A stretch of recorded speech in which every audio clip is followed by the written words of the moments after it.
Good morning, everyone. This is Sean Butner, your day with a high performance coach.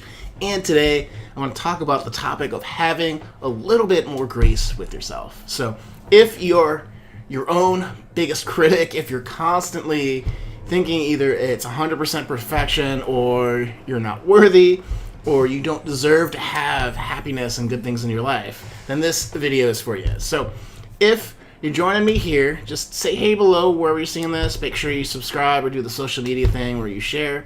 And that's all I'll talk about that for the time being.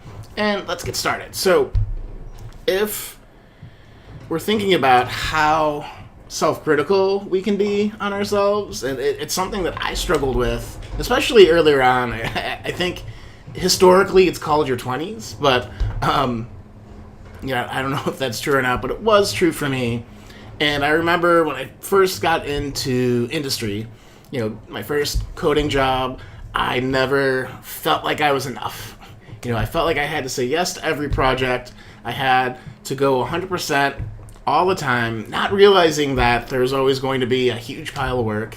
Like, it just never went away. Like, you'd finish something and then more stuff would, it would multiply, It's kind of like those gremlins. You'd pour water on work and then like three more things would pop out of that, and you just kind of, you can't sustain it for a long time. And so I started to burn out, and I started to think man, I'm really terrible at this. Maybe I shouldn't be here. This is not where I need to be. I really started to beat myself up because I couldn't get my head wrapped around, one, feeling good that I had, passed an interview, I'd gone through some schooling, I had done a lot of things on the job, but it just never felt like enough. And maybe you've felt like you've never been able to do enough, or maybe that you're not enough. And I get that a lot through my coaching clients. It's a pretty common thing. And it's really easy when you have people around you that are constantly criticizing you, constantly looking for you to screw up so they can laugh at you and say, I told you so.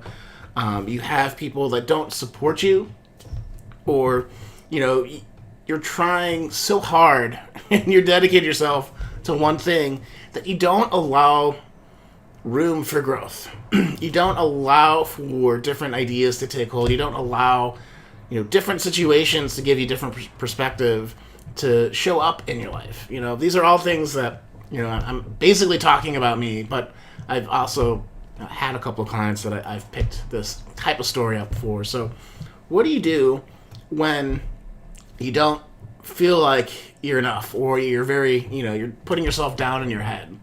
Well, if you continue to do that, you're going to be unhappy, you're not going to be able to grow, and, you might be held back from accomplishing your big dream. And as your high performance coach, that cannot happen. So, we're going to work on that right now, if this is you. And even if you're like, no, I'm pretty kind to myself, that I think sometimes you can have some blind spots where you don't realize how you're talking to yourself in your head, or being more okay and applying these principles I'm going to talk about could help you accelerate even quicker. So whether you were stuck like I was years ago, or you're like, I'm pretty good, there might be something in, worth it to you in this video. So the first thing to really acknowledge is what kind of learning is going on, right? So this is a really, really, really good diagnosis tool.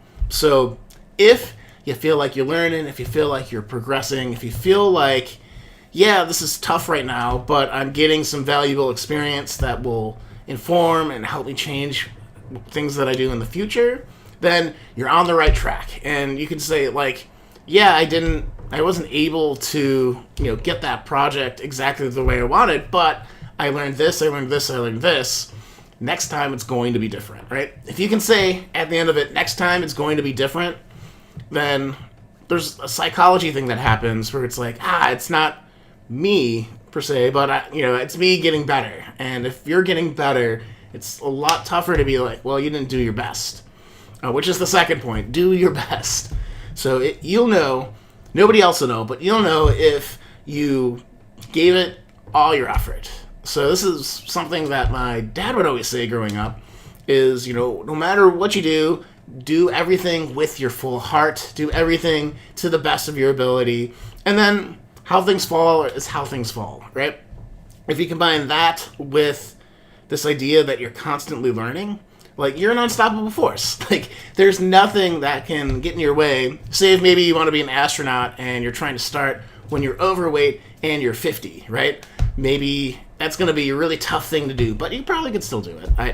I'm not one to judge, but, things within reason. If you really want something, if you try your best and you continue to learn, you're going to make some type of ripple in that. That's my personal belief. So, okay, first thing you need to do then was to, I'm completely mind blanking. To recap, it was, I completely lost it, guys. This is totally live. So, any case, so we're talking about try your best. We're talking about learning. That was, so you learn, you try your best, and then the third thing to do to have a little bit more grace with yourself is to have space to process things, right? If you're working 120 hours a week, right? You're just working, and you're not spending time with family and friends, or the time you do is spent in front of the TV because that's the best you can show up there, and you don't have time to think about is this really where I want to be in life? Is this the quality of life that I want to have? Is this the quality of relationships and social aspect and health and all these different related things? How are the other areas of my life? It's something in the high performance coaching we talk a lot about being holistic. If you want to advance your career, sometimes the lever you need to pull is in your health. Sometimes when you want to advance your health, the lever you need to pull is in your social network and friendships and relationships. Sometimes if you want to improve your relationships, it's your well-being and just how you feel every day. And sometimes to leverage your well-being, it's, to leverage one or the others. So basically, if you keep trying to level up these different areas, the other areas will come along. It's amazing, having coached dozens of folks now over the years, individually, and then other one-on-one stuff. It's amazing how improving one area of your life can really lead to a drastic thing. So the idea is, if you're more graceful with yourself, if you can replace some of those, harsher critiques of yourself in your head with something new. I was with a potential client last week and talked about, in Indiana Jones, you have the gold statue that is that negative thought. You have that sandbag and you try to swap it so the trap doesn't get you. It's kind of the same thing. What can you replace that negative thought, that negative belief, that thing that is not serving you, right? That's another way to look at it. Things that are not helping you get to that dream right there.